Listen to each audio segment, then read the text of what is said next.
Hi and hello நண்பா. இன்றைக்கான வீடியோவில் பார்த்தீங்கன்னா, நம்ம ஃபார்மர் ஐடி ரெஜிஸ்ட்ரேஷன் பண்ணுற மாதிரி நம்ம தமிழ்நாடு கவர்மெண்ட் வந்து கொஞ்ச நாளுக்கு முன்னாடி ஒரு முகாம்லாம் போட்டிருந்தாங்க ஒவ்வொரு வில்லேஜுக்குமே. அந்த ஐடியை வந்து எப்படி அப்ளை பண்ணலாம் அப்படின்றத நம்ம இந்த வீடியோவில் பார்க்க போகிறோம். அதை வந்து இப்போ சிஎஸ்சிலையுமே அப்ளை பண்ணுற மாதிரி விட்டுட்டாங்க. அதனால் வந்து அது எப்படி அப்ளை பண்ணலாம் அப்படின்றத பார்க்கலாம். இந்த ஐடி அப்ளை பண்ணுறதுக்கு பார்த்தீங்கன்னா, ஆதார் கார்டு, அவங்களுடைய நிலப்பட்டா, அதே மாதிரி ஆதாரில் கொடுத்துருக்க மொபைல் நம்பர், இது எல்லாமே நமக்கு வேண்டும். அப்புறம் பார்த்தீங்கன்னா, இந்த ஐடி வந்து எதுக்காக அப்ளை பண்ணுறோம் அப்படின்னு நிறைய பேருக்கு டவுட் இருக்கும். இப்போ ஒவ்வொரு மனிதருக்குமே ஒரு ஒரு ஆதார் அட்டை இருக்குது இல்லையா? அதே மாதிரி ஒவ்வொரு ஃபார்மருமே ஒரு ஐடி வந்து வச்சுருக்கணும். அதாவது எதுக்காகனா, அவங்களுடைய இப்போ அந்த பிஎம் கிசான் இதெல்லாம் இருக்குது இல்லையா? அந்த அமௌண்ட்டு அவங்களுக்கு ஏதாவது சப்போஸ் நிவாரணம் கொடுக்கணும் அப்படின்னா டைரெக்டாக வந்து ஃபார்மருக்கு போய் சேரணும். இது இந்தியா ஃபுல்லாகவே பார்த்திங்கன்னா வந்து கொண்டு வந்திருக்காங்க. அதேமாரி தமிழ்நாட்டிலையுமே வந்திருக்கு. அதை எப்படி அப்ளை பண்ணலாம் அப்படின்றது தான் நம்ம இந்த வீடியோவில் பார்க்க போகிறோம். எப்படி அப்ளை பண்ணுறதுன்னு பார்க்கலாம். நான் இந்த லிங்க்கை வந்து நான் உங்களுக்கு டெஸ்கிரிப்ஷனில் கொடுக்குறேன். அதில் போய்ட்டு லாகின் வித் சிஎஸ்சி இருக்குது இல்லையா? அதை கிளிக் பண்ணுங்கள். இது வந்து சிஎஸ்சிலையுமே அப்ளை பண்ணுற மாதிரி விட்டுட்டாங்க. அதனால் வந்து இப்போ நம்ம சிஎஸ்சி ஐடி வச்சு அப்ளை பண்ணலாம்.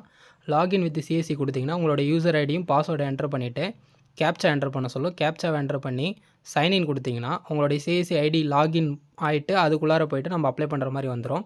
இதில் போய்ட்டு நீங்கள் பார்த்தீங்கன்னா லெஃப்ட் சைடில் வந்து ஃபார்மர் ரெஜிஸ்ட்ரி அப்படின்னு இருக்கும். அதுக்கு கீழே பார்த்தீங்கன்னா ஃபார்மர் ரெஜிஸ்ட்ரேஷன், அதை கிளிக் பண்ணிங்கனாவே உங்களுக்கு வந்து ஆதார் அத்தன்டிகேஷன் ஒரு ஆப்ஷன் இருக்கு இல்லையா? அது ஓப்பன் ஆகும். அதில் வந்து ஃபார்மருடைய ஆதார் நம்பர் அதை வச்சு அப்ளை பண்ணலாம். அது வந்து ஓடிபி பேஸ்டாகவும் அப்ளை பண்ணலாம். இல்லை அவங்களோட நம்பர் இல்லை அப்படின்ற பட்சத்தில், அவங்கள்ட்ட மொபைல் நம்பர் இல்லை அப்படின்னா பயோமெட்ரிக் வச்சுமே அப்ளை பண்ணலாம். அந்த ஆதார் நம்பர் அப்படின்ற இடத்துல வந்து ஃபார்மருடைய ஆதார் நம்பரை என்டர் பண்ணணும். அந்த ஆதார் நம்பரை என்டர் பண்ணிங்கன்னா அந்த ஆதாரில் கொடுத்துருக்க மொபைல் நம்பருக்கு ஓடிபி சென்ட் ஆகும். அந்த ஓடிபி என்டர் பண்ணிவிட்டு கிளிக் பண்ணிங்கன்னா அந்த ஆதார் நம்பர் வந்து வெரிஃபைடுன்னு வந்துடும். கான்டாக்ட் டீட்டெயில்ஸில் பார்த்தீங்கன்னா நீங்கள் மொபைல் நம்பர் கொடுக்கலாம். அது வந்து நீங்கள் ஃபார்மருடைய ஆதார் நம்பராக கொடுக்கலாம். அப்படி இல்லைன்னா புதுசாக கையில் வச்சுருக்க மொபைல் நம்பர் கூட கொடுக்கலாம். அது ஒன்றும் இஷ்யூ கிடையாது. அந்த மொபைல் நம்பர் என்டர் பண்ணிங்கன்னா அந்த மொபைலுக்கு ஓடிபி போகும். அந்த ஓடிபி என்டர் பண்ணிவிட்டு வெரிஃபை கொடுங்க. வெரிஃபை கொடுத்தோடனே அதுவும் வெரிஃபைட் ஆகிடும். அது மொபைல் நம்பர் வந்து மேண்டேட்டரி. அதனால் மொபைல் நம்பர் கண்டிப்பாக போடணும். இமெயில் அட்ரஸ் வந்து நீங்கள் மேண்டேட்டரி கிடையாது, கட்டாயம் கிடையாது. நீங்கள் போட்டாலும் போடலாம், இல்லைனா பிரச்சனை இல்லை. கீழே பார்த்தீங்கன்னா உங்களுடைய ஆதார் நம்பர் எல்லாம் வெரிஃபை ஆனதுக்கப்புறம் உங்களுடைய ஃபார்மரோட டீட்டெயில்ஸ் எல்லாமே காட்டும். அப் டு ஃபோட்டோ வரைக்குமே காட்டும். அதேமாதிரி பார்த்தீங்கன்னா ஃபார்மரோடைய நேம் வந்து லோக்கல் லாங்குவேஜில் என்டர் பண்ண சொல்லியிருப்பாங்க. ரைட் சைடில் கேட்டிருக்காங்க இல்லையா?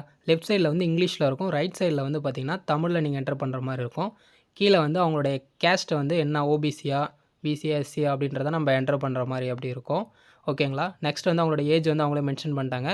கீழே வந்து ஃபார்மருடைய husband name or father name அதை வந்து இங்கிலீஷில் கொடுத்துருப்பாங்க.